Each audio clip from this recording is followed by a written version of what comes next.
নমস্কার বন্ধুরা, শুরু করছি update news Madras service commission. আমি অসিত পাল।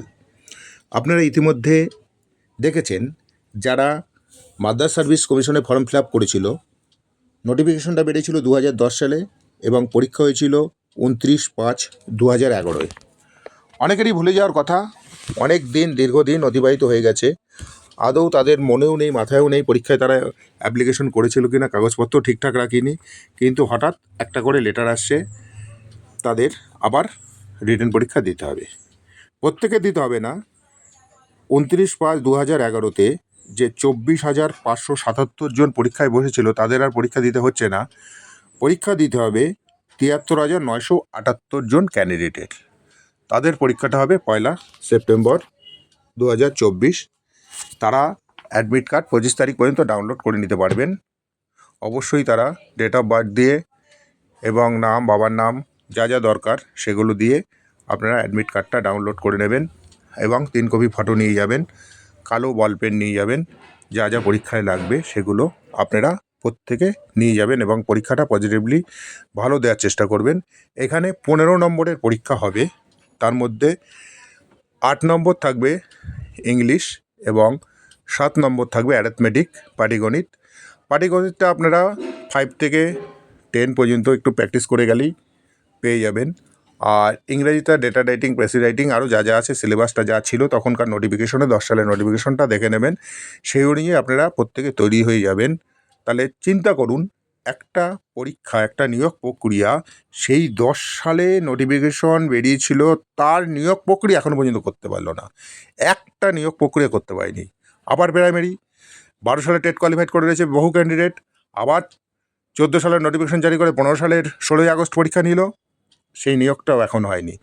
পৃথিবীর ইতিহাসে কোনো দিন 2বার ইন্টারভিউ হয়নি। প্যানেল তৈরি হচ্ছে, কোর্টের দ্বারা প্যানেল বাতিল হচ্ছে। প্রত্যেক ক্ষেত্রে একই অবস্থা।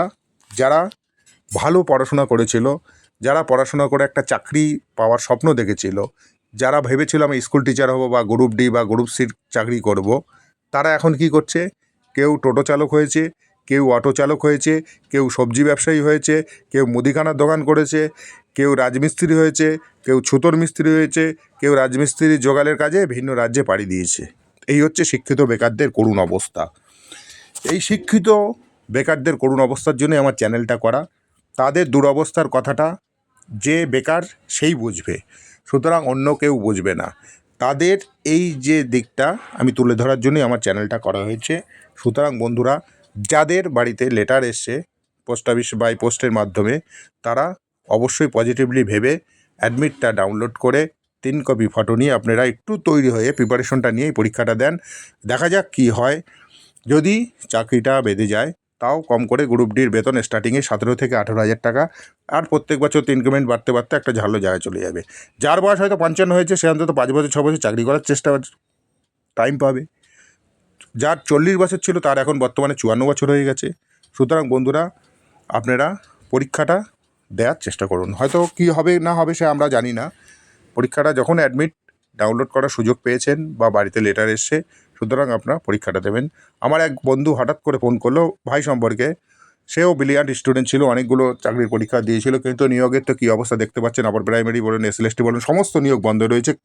একটার পর একটা কেস হচ্ছে, এদের অপদার্থতার জন্য কেস হচ্ছে। আর এদিকে বেকার, উচ্চশিক্ষিত বেকারদের যারা MA BEd PhD করেছিল তাদের ভবিষ্যৎ একেবারে শেষ হয়ে গেছে। যারা ব্রিলিয়ান্ট স্টুডেন্ট ছিল তাদের ভবিষ্যৎ আরও শেষ হয়ে গেছে। বিএড করে DLED করে একদম সর্বশান্ত হয়ে গেছে, তবু তারা চাকরি পাচ্ছে না। সুতরাং যাদের এই সুযোগটা এসছে তারা পরীক্ষাটা অবশ্যই দেবেন।